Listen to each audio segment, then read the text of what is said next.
We're going to have a briefing on the Bowie, Mitchellville, and Vicinity Sectional Map Amendment. I believe we will have Thomas Lester, Project Manager, Kier McCoon, Supervisor, Master Plans and Studies Section.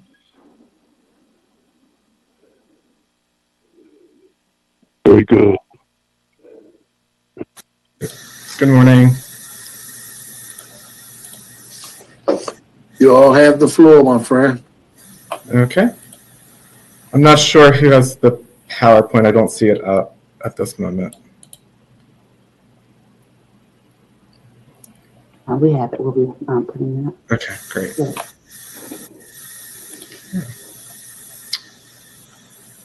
Perfect. Thank you. Yeah. Okay. Good morning, Chairman, Vice Chair, and Council members. Thank you for having me this morning and allowing us the opportunity to brief the District Council on the Bowie, Mitchellville, and Vicinity Sectional Map Amendment. Next slide, please. My name is Thomas Lester. I'm the Project Manager for the Sectional Map Amendment. And I'm also joined today by Kier McCoon, the Supervisor of the Master Plans and Studies Section. Next slide. So today I'll be providing Excuse me 1 second. I apologize, Mr. Lester. Councilmember Tavares, could you go on mute? Lucky's still in the show. No worries. Great, thank you. You may continue. I apologize. No worries. Yeah, so today I'll be providing a quick overview of the project. I'll show the project boundary. I'll outline the goals of the SMA and then talk about what has happened so far in the project. And then I'll go over the schedule and take any questions that you may have. Next slide, please. So first, an overview. As you know, the Sectional Map Amendment is the follow-up project to the approved master plan, which did take about 2.5 years to complete. Sectional Map Amendment is the comprehensive rezoning amendment for a specific geographic area of the county. It does review all the properties within that geographic area to determine the best zone for that property. Since this is the follow-up to the master plan, it will conform to the recommendations that were provided in the comprehensive zoning chapter specifically. The final version of the approved plan is available online, as well as the proposed sectional map amendment. Both have been posted to our project website. Next slide.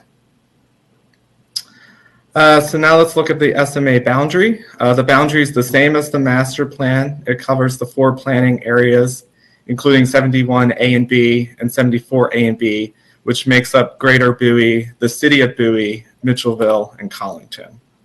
Next slide. What are the goals of the sectional map amendment? The main goals are to implement the comprehensive zoning chapter, to implement the recommended future land use map, and to encourage future development that aligns with the proposed zoning.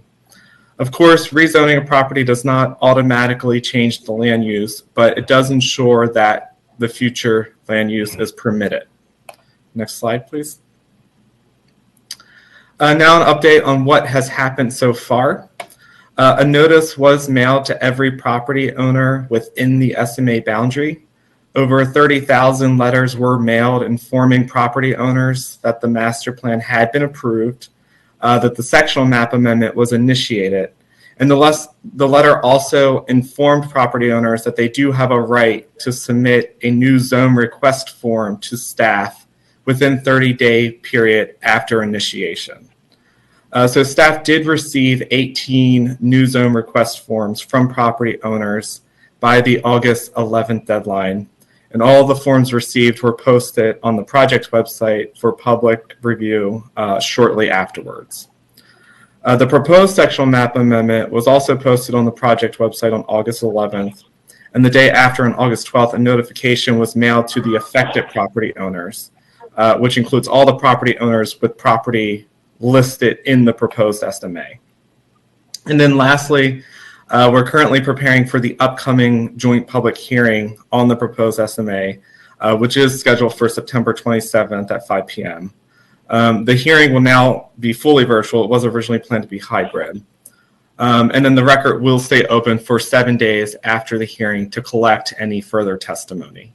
Next slide, please.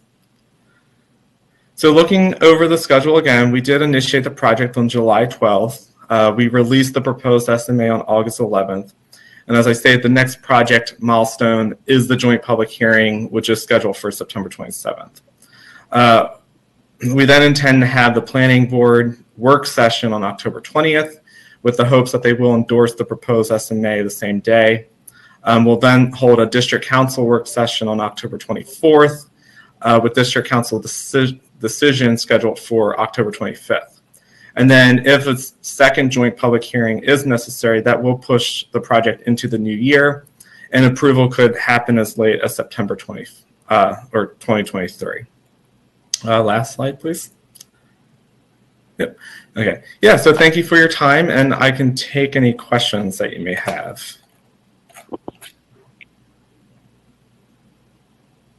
I don't see any yet, but may I ask you a question, Mr. Lester? Sure. How, with the public feedback so far in which you've received, how's that feedback been on the current plan? On the proposed SMA? Yes. Well, I haven't seen any of the testimony that would have been submitted to the clerk up until the joint public hearing, the close of record. The zoning request forms that I've received, having gone through them, I would say the majority of them are actually supporting the SMA. They're recommendations that are already in the proposed version because it's based off the master plan. There are several that are brand new requests that weren't necessarily discussed in the master plan. But I would say the majority of them are based on recommendations from the master plan. And I don't know if it's appropriate for you to answer the next question. If it isn't, I understand. You mentioned in your presentation that if certain timelines are not met or certain votes or decisions are not made, that a second hearing will be created and it will go into the new year. Is that correct? Yes. So, understand that correctly? Yes. And how would having a second hearing impact what you all are trying to do with this plan? I mean, I think it's just a matter of timing. It's just an implementation question. So how quickly do you want to implement the comprehensive zoning chapter? How quickly, when it relative to the concerns and support of the community that it impacts? Thank you. Colleagues, are there any additional questions for Mr. Lester? I saw Jonathan, Mr. Councilmember Medlock, and then Councilmember Turner. I guess the two of you should be the ones talking or asking. I have, pretty basic questions, I believe. The master plan was approved a while back, and the SMA is basically the next steps or the follow-up, correct? Typically, the master plan SMAs are done concurrently or done together, right? Yes, in this county, they've been done concurrently since like 1990, like primarily concurrently. Yeah. So my question is, why wasn't it done concurrently this time? I'm just trying to understand. Well, when we initiated, it was 2020. We were still in the, the mix of the zoning rewrite and also the countywide map amendment. So we just weren't sure on what zones to use, what was going to actually happen with that project. Absolutely. And what this SMA ensures is that development on these properties within these particular boundaries, that their development on this property in the future, correct? That there is movement and that the impact, is there a negative impact to this SMA that people have? Is there an issue or major concern we have? I mean, so the master plan, as I mentioned, went through a 2.5-year process. And so the recommendations that were in the master plan were, thoroughly thought out and had joint public hearing and discourse. Absolutely. So I think, any negative impact would have been discussed and decisions would have been made at that point when the master plan was approved. I agree. I just wanted to hear it from you. It seems like there's a lot of chatter sometimes going about, but this is a good thing moving forward. So thank you for the answers. Okay. Mr. Chair, I'll defer to Ms. Glarus, had her hand up. If she had a question. Mine is more of a statement, so I'm sure more interested in questions by my colleague. Oh, thanks. A few questions. So one, I know the clerk is working to get those of us who are still old school, which is me, hard copies of the plan. Are hard copies available for the public? And if so, where are those hard copies? Yeah, so we have 4 hard copies on or available immediately at the information counter at the county administration building. And then there's also print on demand. So all you have to do is request and we'll print a copy and have that available. Okay. Usually we also put hard copies at the library, and it seems to me like there is a library in this area, but I could be messing my geography a little bit. I think the Bowie Library is in this area. Yeah, there are 2 2 libraries, Bowie and South Bowie Library. I think it's generally a requirement for master plans. It's not necessarily a requirement for sectional map amendments. So here's the question, and that was probably an interesting segue. There is, we've always done, as you said earlier, when you answer Mr. Medlock's question, the master plan and sectional map amendments differently. I'm not sure why we would want to have less transparency during a sectional map amendment when zoning is happening. So it seems to me like a little bit of an oversight to not want to have them in the libraries and not be sort of following the same procedures we would have done if a community had a joint process. And my community just went through that with the Adelphi sector plan. So I don't know. If I find that a little bewildering, I might suggest you might want to put them at the libraries. It seems like that's a good protocol on a side note. Yeah, sorry, that's not a No, question. that's okay, Mr. Lester. No, it's fine. Virtual is always tough, so I appreciate that. Go ahead, Mr. Lester. It is posted online. It is available at anyone's fingertips. That's all I would add. Okay. So I won't belabor the point, but I will just share with you, as someone who's read a lot of documents online, you read documents differently online than in paper, and particularly when you're trying to compare proposed zoning, which I've already seen the maps on that, to what the original zoning is, and you're trying to cross-reference back and forth. It is, frankly, way easier to do that in paper. Once again, I might be 50 years old, but I'm pretty old school in that fashion. I do a lot electronically. Anyway, I would really just suggest libraries as a appropriate place for a hard copy as well. So then my second question, because this is a little different than the Adelphi Road sector plan process we just went through earlier this year. Help me out on the decision to just mail to property owners on the zoning request. Is there guidance on that? I'm just curious. So the sectional map amendment does require, I'm sorry, what was the question? Can you rephrase? So on the chart that you put forward, it said that we mailed out on the master plan information to 30,000 property owners. But then it was pointed out in that same slide that we only mailed out on the upcoming public hearing to 450 property owners. So I guess I'm trying to understand why that difference. And then I assume that anyone can participate in the public hearing as part of this process that's coming up. It doesn't necessarily need to be just those 450 property owners that were mailed to.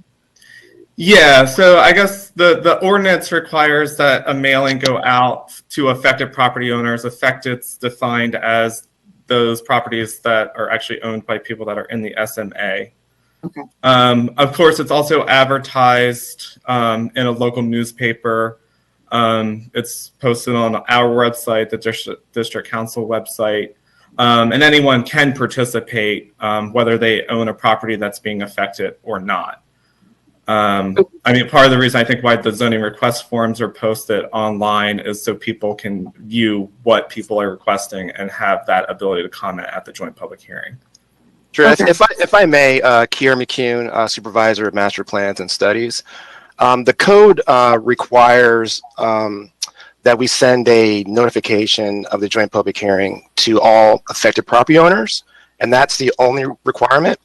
But we took it a step further, and the mailing that Thomas mentioned before to the 30,000 was a courtesy that we did on top of, and that was not a requirement. We did that to make sure that all residents were aware that we were starting the SMA and how they could get involved and how to access all the information related to the SMA. Okay. Awesome. Thank you, Kier. That's helpful because it's helpful sometimes to know, sometimes we do things out of practice versus what's in the code, and it's helpful to sort of understand that. So I really appreciate that explanation a lot.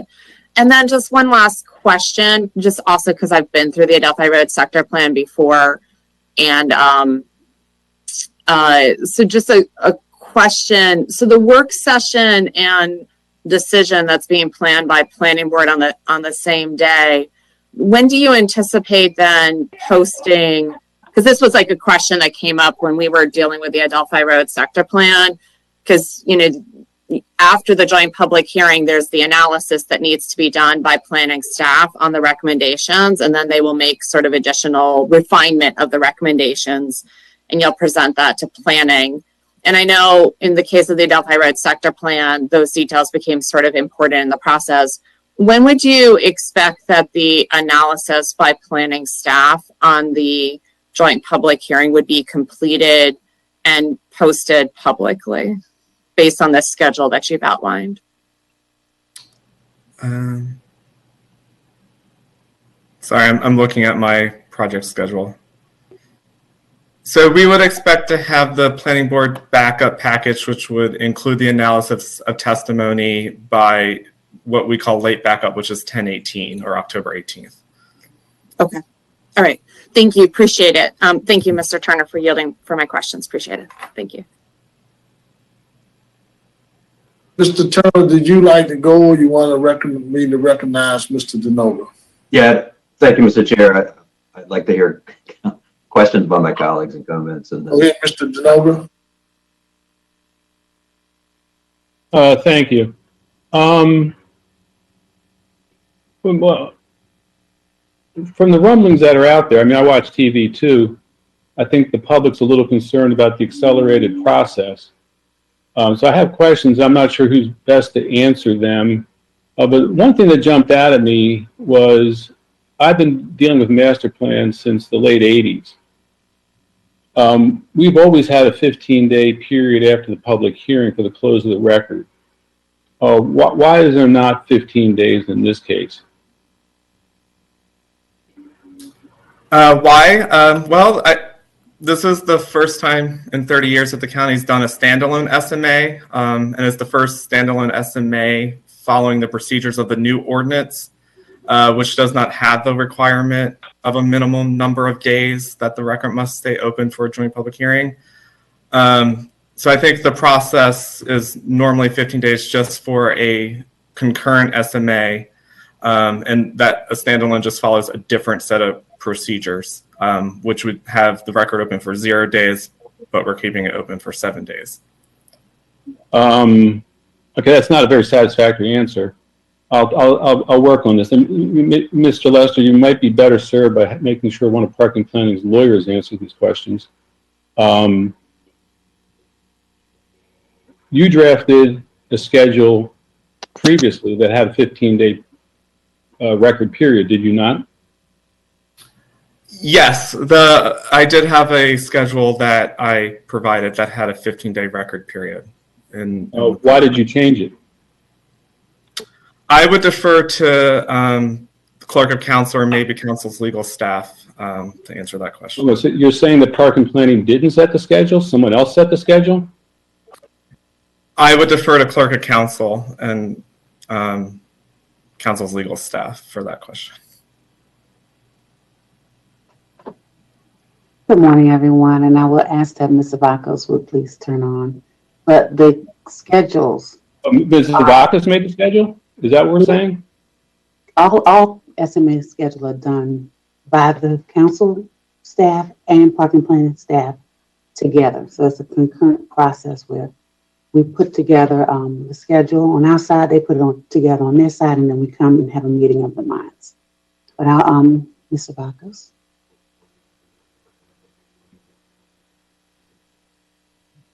This is typical for every SMA, every master plan. We meet monthly to work through schedule and timeframes.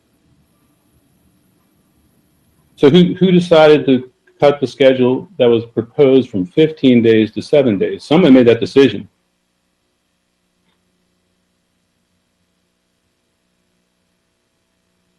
I'm just, from a staff perspective, Mr. Noga, I really have nothing additional to add other than what Thomas pointed out to you as regards the text of the zoning ordinance. There is no requirement for a minimum time frame for a standalone SMA, but I make no further statements beyond that. So there we are. Okay, so I can't get an answer to a basic question. The original proposal was 15 days. It's been cut to 7 days, and nobody wants to take credit for making that decision.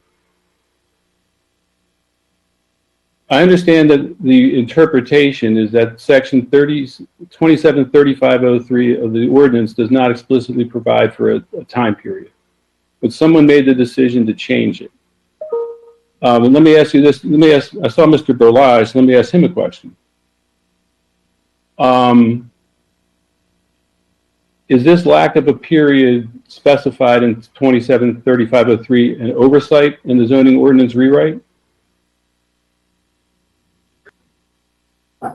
The 15-day period, I believe, and staff can correct me if I'm wrong, was set for master plans in the prior code, and the same deadline is set for master plans in the new code. I don't believe that there has ever been a specific time period specified for sectional map amendments, neither in the old code nor the new code. And so it is simply open in terms of how much time there is going to be. And as Mr. Lester pointed out, we've had so few standalone SMAs in the past, it really hasn't come up very often. But the most important thing I want to convey is, while it is completely accurate that council staff and planning staff work together to generate schedules for SMAs and other matters, a sectional map amendment is an act of the district council, and therefore we defer to the district council on the schedule. And so if the district council or their staff seeks a particular schedule, if it is at all within our power, we meet that schedule. And that is what has occurred here. And if at any point the council wishes to change that schedule, we will change the schedule, because the sectional map amendment is primarily your act, not ours, and we're trying to accommodate you. Thank you. I'm trying to get back to whether or not there's a flaw in the zoning ordinance that we need to fix. Should we, in the future, specify a period for when the record is open in a standalone sectional map amendment? Mr. Noga, I can echo. Oh, sorry. I can echo the comments of Mr. Berlage. Yes, it is open. That is an old, that it's a facet of the old ordinance as well as the new. Your land use article in the Regional District Act says merely that the district council in its local zoning ordinance may provide procedures for the comprehensive planning and zoning of land. So whether or not you should provide such a time frame in the future, I defer to you as my client. However, right now there is not one. Okay, so just to clarify, even though we've always had a 15-day period, it has been decided by someone in the district council staff or council member to change it to 7 days. Because that's an explicit reading of the zoning ordinance. Yeah, Mr. DeNoga, this Chair Hawkins, it wasn't no decision by anyone to change it. Both our staff and the planning staff advised me that this could be a date that we could do it. So everyone's remaining silent as the chair. I take full responsibility for the date we have. Well, Mr. Chairman, I was presented. you know, the response that I got from Park and Planning via email does not suggest that that's correct. That's why I'm pursuing this line of questioning. No, I'm glad you are, because it's informative to me as well. No, I'm glad you are, but I want you to know how we got here. Well, I think I know that because I've read the emails. So let me ask Mr. Berlage this. Are there any other traditional procedures that are not explicitly provided for in 3503? Is there anything else that's missing? If you would like our staff to take another look at the deadlines that were specified for all the different procedures, and of course a great deal of time during the zoning rewrite was spent on this question. So I think all these decisions were conscious decisions by the council. But we're happy to take another look at it since you've raised it, and we will be happy to let you know whether we see any other gaps that might be something you'd want to address. Okay. The Park and Planning staff, when you were requested to change the schedule that you had proposed, did you have any objections?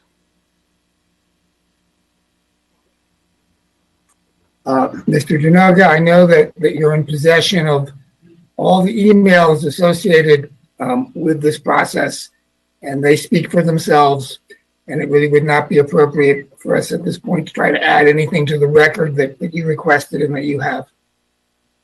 In other words, you don't want to answer the obvious question that staff pushed back on the scheduling multiple times and were overridden by the district council. So you don't want to put that on the record because you think that it's already in the record. The response to the Public Information Act request that you and Councilmember Ivy made, and that the Planning and the Park and Planning Commission responded to, contains that entire record. And again, it speaks for itself.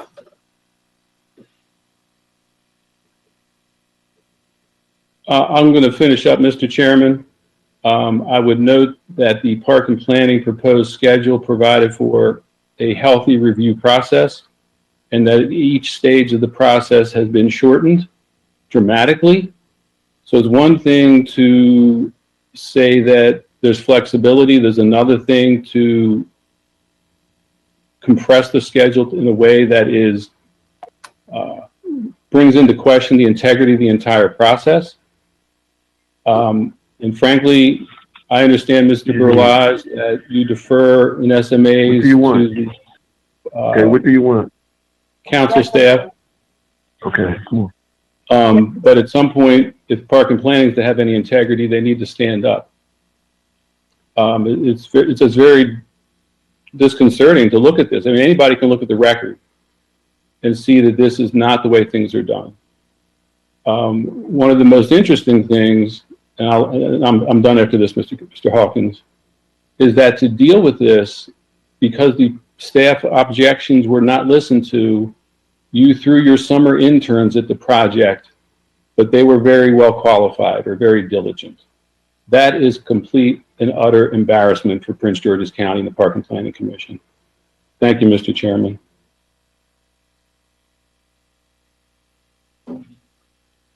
Mr. DeNoga, thank you. Mr. Berlage or Councilmember DeNoga, can you all share the information, the emails or whatever that Mr. DeNoga referenced or you referenced, Mr. DeNoga, so we all can have them and have a better understanding of how we got here? It would help me a whole lot.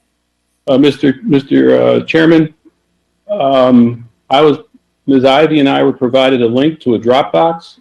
We can provide that, or in case there's any question, authorize Mr. Berlage to provide that. I have nothing to hide. or you never do. So I just want to get up to speed of where you. I just need to know whether I should provide the link. It's a park and planning Dropbox, and you need to be approved, so it might be better if Mr. Balazs provides that to you. Okay, thank you. We'll be happy to provide that. And the only other thing I want to add is that once we were directed to follow a certain schedule, we did whatever was necessary to do our job correctly. And we will continue to give all of the items for this matter careful analysis and provide that to the council, no matter how much time we need to put into it.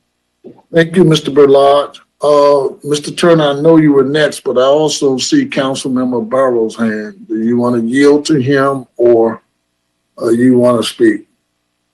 Yeah, we can yield to Mr. Burrows. Thank you, Mr. Chair. Councilmember Burrows? Yes, and I'll be brief. I'm also concerned about, I'm very disturbed by the interaction that I just witnessed. I believe Councilmember Denoga asks very important questions for transparency's sake, and it appears that Park and Planning refused to be forthright in answering his questions. We need complete transparency regarding all of these matters, and I am in possession of some of the emails, and I'm happy that you made the request, Mr. Chair, for the full council to have them because they're quite disturbing. It paints a picture that for some reason, all the processes were accelerated against all of the judgment of the staff in Park and Planning. So much so that you had summer interns doing the work. It was very clear that there's more to this story that really does jeopardize, I believe, the integrity of the institution. And Councilmember Denoga was attempting, in my view, to voice those out in the record. And Park and Planning essentially position seems to be that we will not talk about these matters openly, which is a concern that I intend to raise with Mr. Shapiro and Mr. Denoga. You are in part responsible for Mr. Shapiro, his appointment. I hope you will raise this with him as well, because these emails are very disturbing in my sight, and that interaction was very disturbing in my sight as well. Thank you. Thank you, Mr. Burrows. Questions I haven't answered, I'm happy to take additional questions. Yeah. Ms. Ivy. Thank you, Mr. Chair. From the time that we saw the timing being so compressed, it seemed to me, at least, and maybe I'm jumping to conclusions, that it was very much tied to the election with having an idea of who might win and who might be able to vote on this going forward. So if the normal process had been followed, this would not have been completed until January, when we'd have a new council and a new majority. And I think there might be some unnecessary concern about who's going to take over, and as if the people can't be trusted. I don't know. It's the will of the people who elected them. So to have this time frame so compressed is a deep concern of mine. And I feel like I do understand why, but when you get to the point where you're asking interns to do the work of real professionals, it's deeply troubling to me. Thank you, Mr. Chair.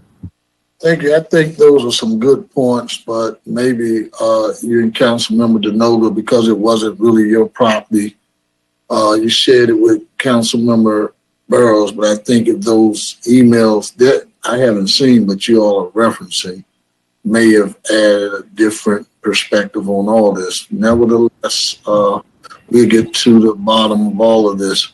Mr. Turner? Well, one more thing. I think that since I was the main person who made the request, if Mr. Balazs could send it to all the council members, not just the ones who've requested right now. Everybody must be interested in seeing them. And I think that the emails are what are most important. There is a huge document with a lot of extraneous information extraneous to this discussion. So if you would just send the documents that said there were labeled emails, I think that would be helpful. Thank you. Mr. Bizzardi, you may not, thank you for that, but you may not have heard, I did request of him or the council member DeNova to send it to all the council members. Gotcha. I'm sorry. I appreciate that. No, I appreciate it. We're all on the same page. Councilmember Turner. Thank you, Mr. Chairman, and thank you, colleagues, for your comments and discussion this afternoon. That's one of the reasons that we brought Park and Planning Commission in to do this briefing, since we had initiated the sectional map amendment process prior to our recess in July. So let me talk about one of the issues that was raised by Councilmember Galeros, and hopefully Mr. McCune and Mr. Lester, if we obviously can get a hard copy of the SMA to both the Bowie and South Bowie libraries, I would appreciate that. I'd be honest with you, I had assumed that had been done because that had always been traditional practice. But I think what we're finding as part of particularly this particular case, because it is a standalone SMA, which I believe staff has already indicated has traditionally not been done in the past. So we're all getting used to not necessarily a new process, a process that had not been used before, because we had the tradition of doing both the master plan and the SMA concurrently. And obviously, as my colleagues know, in this case, because we were delayed in doing the countywide map amendment process because of COVID and other issues, that took a little bit longer than we had anticipated. And therefore that impacted the Bowie master plan, as Mr. Lester indicated, was initiated in 2020 when we had an initial thought process that, we would be completing the CMA process at the end of that year.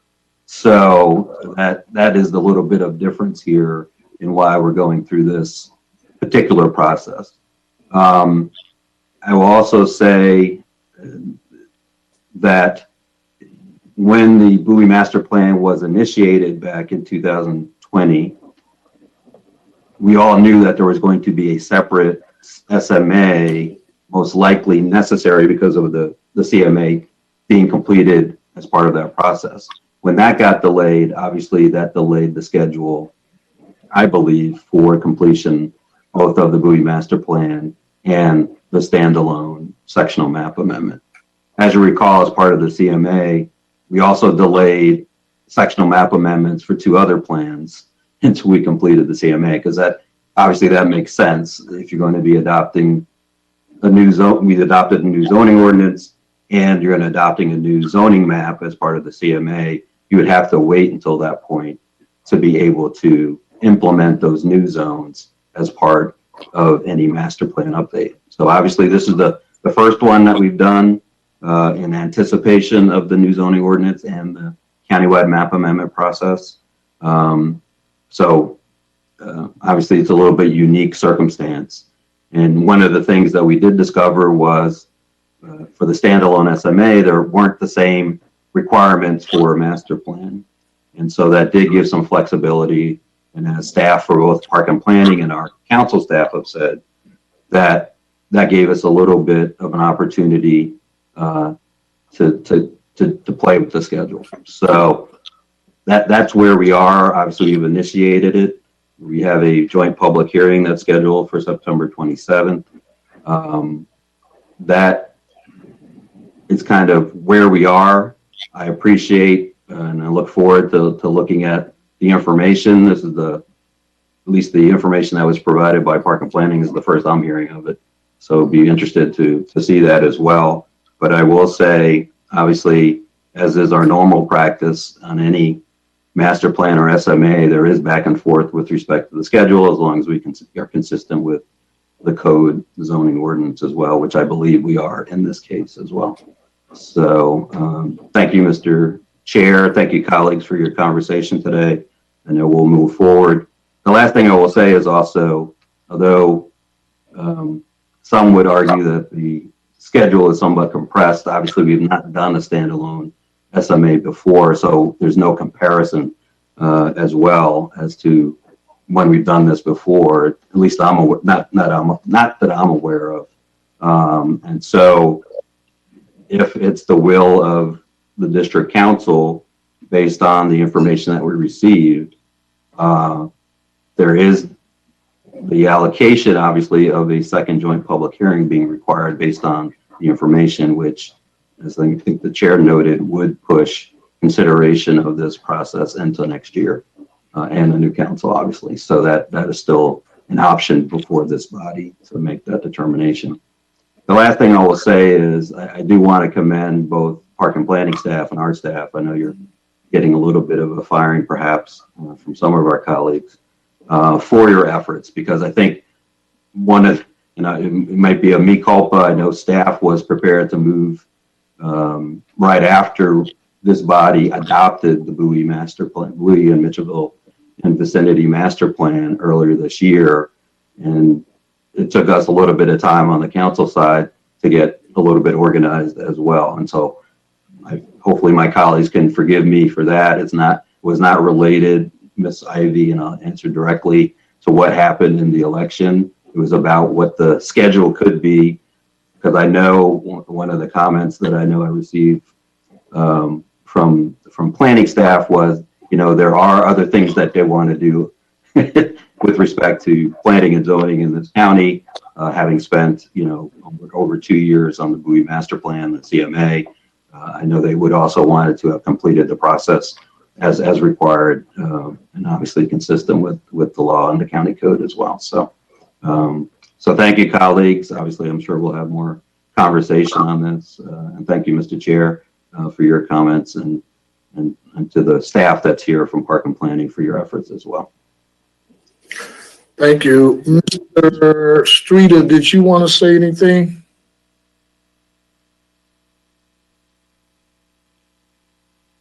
We must have lost him again. Mr. Denoga? Thanks. I'll be brief. I just want to put on the record a couple of things. I understand Mr. Turner's points about the zoning rewrite backing stuff up. But one thing I recall, and I think Park and Planning can say whether I'm right or wrong, when we did the Bowie master plan, we were shown schedules that showed the section map amendment going into next year. And the Park and Planning website contained a schedule for many, many months that showed the SMA being handled or finished next year. So the public was under the assumption that that was going to be the case. I'm glad Mr. Turner made one good, well, he made many good points, but one good point that I want to touch on is the time period that it passed between the adoption of the Bowie master plan and taking action. Because when folks get the emails, I'd refer folks to Mr. McCune's email of July 8th, letting people know on the Park and Planning side, including Mr. Berlage, that Park and Planning was basically blindsided that there would be an initiation on July 12th, even though they'd been asking for what the schedule was for 4 months, and that was creating problems for Park and Planning to deal with. Last, one of the things that's frankly more disturbing to me on the schedule than the close of the record is that when the record does close, Park and Planning has 45 days to basically come up and review the plan, evaluate the plan, and endorse it. That's being cut to 16 days, and frankly, it's 14 days. That is a dramatic reduction in compression of time.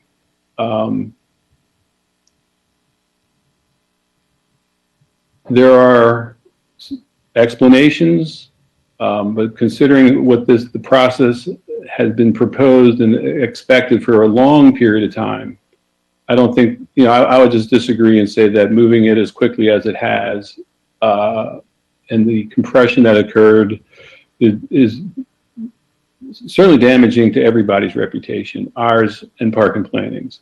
And I know that there's been some public outcry. I'll be very curious to see what happens on the 27th. With that, I'll be quiet. I'm sorry for talking so long, Mr. Chairman. Well, you made some very salient points. Thank you very much. Mr. McCure, Mr. Lester, and Mr. Berlage, thank you all so very much for this very healthy and engaging conversation. And Mr. Berlage, you will, I guess, send a link to the colleagues, the additional council members that don't have the information that was referenced. Thank you so much. Appreciate you all. Enjoy the rest of your day. Have a good one.